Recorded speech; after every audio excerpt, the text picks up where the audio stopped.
विनोद धाम में धूमधाम से मना स्वर्गीय विनोद बिहारी महतो का 100वां जयंती समारोह। बलियापुर झारखंड के पुरोधा स्वर्गीय विनोद बिहारी महतो का 100वां जयंती समारोह पर बलियापुर विनोद धाम में स्थापित प्रतिमा पर आजसू पार्टी के सुप्रीमो सुदेश महतो, धनबाद पूर्व मंत्री उमाकांत रेजक, गोमिया के विधायक लंबोदर महतो, सांसद पीएन सिंह, सिंधरी विधायक की पत्नी तारा देवी, आजसू प्रत्याशी यशोदा देवी, आजसू के जिला अध्यक्ष मंटू महतो, महानगर महासचिव दिलीप सिंह, शंकर महतो, आजसू के रतिलाल महतो, अवधेश यादव, विभिन्न संगठनों और विभिन्न राजनीतिक पार्टियों, विनोद बिहारी महतो इंटर कॉलेज के छात्र छात्राओं, उपस्थित पुरुषों और महिलाओं ने माल्यार्पण एवं श्रद्धा सुमन अर्पित कर नमन कर श्रद्धांजलि दी। विनोद बिहारी महतो के पौत्र एवं राजकिशोर महतो के पुत्र एडवोकेट राहुल महतो ने बीबीएम महाविद्यालय के सभागार में सभी अतिथियों का शॉल उड़ाकर एवं पुष्प गुच्छ देकर स्वागत अभिनंदन किया। सभागार में कॉलेज के छात्र छात्राओं ने सांस्कृतिक कार्यक्रम पेश किए। आजसू के केंद्रीय अध्यक्ष सुदेश महतो ने सभागार में अपने संबोधन में कहा कि विनोद बाबू और राजकिशोर बाबू का जन्मदिन एक ही दिन है। पिछली बार राजकिशोर बाबू हमारे साथ थे, लेकिन अब राहुल बाबू हैं।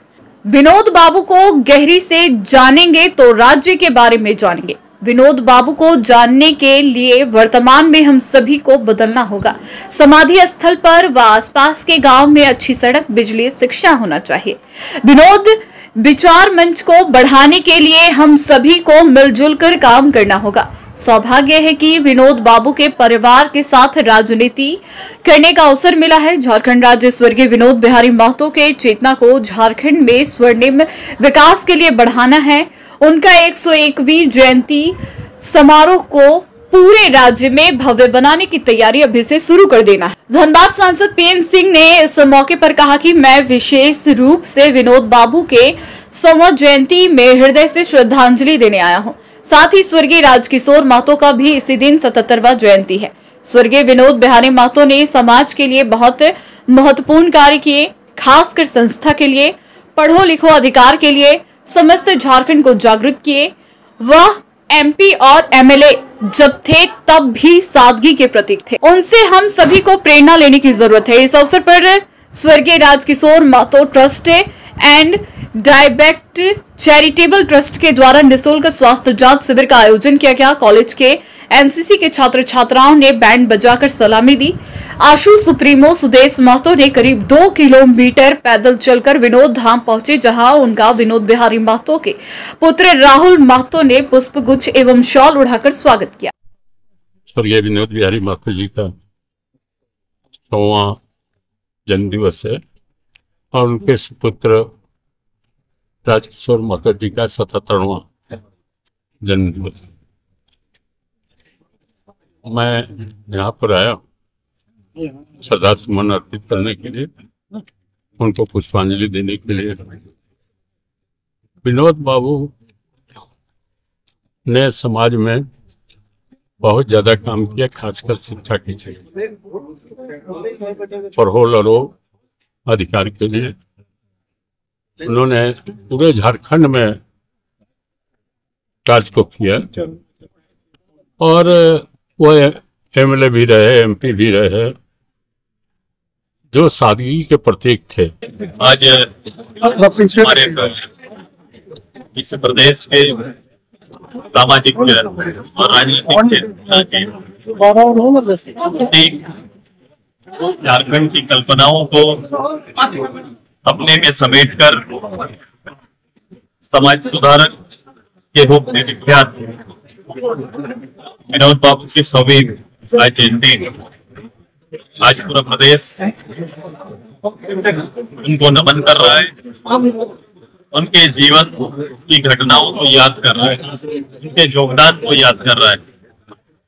हमने भी संगठन की ओर से पूरे प्रदेश भर में आज के दिन में इनको याद करने और इनके योगदान को याद करने का दिन सुनिश्चित किया। लेकिन व्यक्तिगत रूप से मैंने कहा कि मुझे रहा नहीं गया और मुझे लगा कि मुझे उन तक पहुंचना है। प्रत्यक्ष रूप से आज विनोद बाबू तक पहुंचना तो संभव नहीं है, लेकिन समाधि स्थल तक पहुंचकर कम से कम उनके अंतिम यात्रा के उस स्थल पर पहुंचकर बिताने का एक अवसर मांगा से, और आज ये सफल हुआ कि मैं आज सभी जयंती पर उनके समाधि स्थल पर उनके गांव के सभी भाई होती है, भीड़ होती है। इतने बड़े राजनेता, इतने बड़े शिक्षाविद और जिनके मार्गदर्शन पर स्थापित जो सरकार है अभी, जिसकी पार्टी चल रही है, लेकिन सरकारी रूप से आज के इतने महत्वपूर्ण दिन में एक भी कार्यक्रम ना करना दिल को दुखाता है। और केवल मुझे नहीं, उनके साथ संघर्षरत या फिर अलग राज्य के लिए जिन लोगों ने भी संघर्ष किया, उनको कहीं ना कहीं इस बात की वेदना होगी। आज 23 सितंबर 2023 स्वर्गीय विनोद बाबू जी का 100वां जयंती दिवस है। इस पर स्वर्गीय विनोद बाबू जी को कोटि कोटि नमन करते हैं।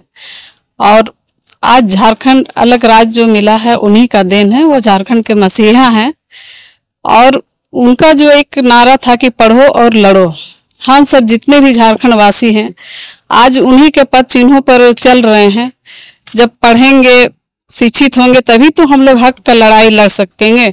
उन्हीं के बताए गए पद चिन्हों पर हम सभी झारखंड वासियों को चलना चाहिए, तभी झारखंड और आगे की ओर बढ़ेंगे। कि विनोद बिहारी महतो का ये शताब्दी वर्ष है। उनके विचार को याद करने के लिए हम सभी लोग समवेत हुए हैं। वो एक ऐसे व्यक्ति थे जो बोलते थे वो करते थे।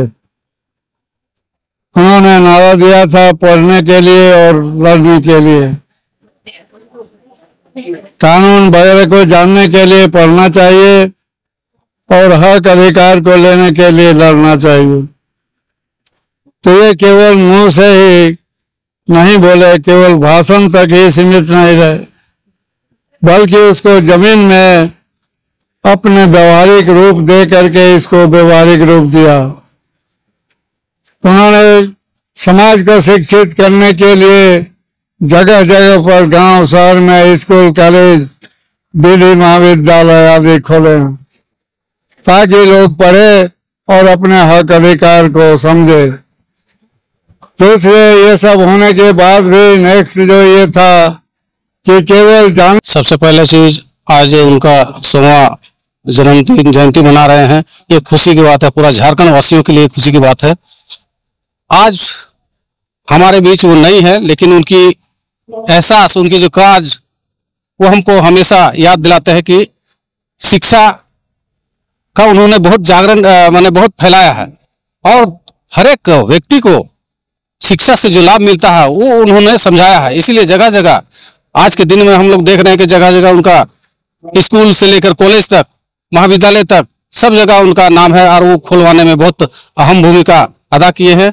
और उनका सीख से हम लोग पूरा परिवार, झारखंड मुक्ति मोर्चा हो चाहे पूरा राज्य के, उनका जो है पूरा राज्य में नाम है और उनका जो गुणगान है उसी को हम लोग आगे बढ़ाने के लिए संकल्प भी लेते हैं आज उनका जन्मदिन पर। विनोद बिहारी महतो जी का 100वां जयंती मना जा रहे हैं और हम लोग सभी उनके याद में हम लोग सब उपस्थित हैं और साक्षाता साक्षाते सब, और हमारे गांव के जो भी है, हमारे बीच जो पूर्व विधायक आनंद बाबू भी है, सब लोग हम लोग हर साल का भांति इस साल भी हम लोग मना रहे हैं। निश्चित रूप से विनोद बाबू का जो ये क्षेत्र जन्मभूमि के साथ साथ कर्मभूमि भी रहा और शिक्षा का अलग उन्होंने, जहां उनका कर्म क्षेत्र जो दायरा रहा वहां भरपूर प्रयास किए, कोशिश किए। उस समय की जो परिस्थिति थी, लोग अपने हक अधिकार को समझ नहीं पाते थे, सब जगह ठगे और चले जाते थे। चेतनशील बनाने के लिए उन्होंने समझा कि लोग को शिक्षित होना जरूरी है, इसलिए सब जगह शिक्षा का केंद्र उन्होंने स्थापित करने का प्रयास किया और इस क्षेत्र में विशेष रूप से उनका शिक्षा का क्षेत्र में बहुत योगदान रहा। न्यूज़ ANP के लिए बलियापुर से अनिल मुंडा की रिपोर्ट।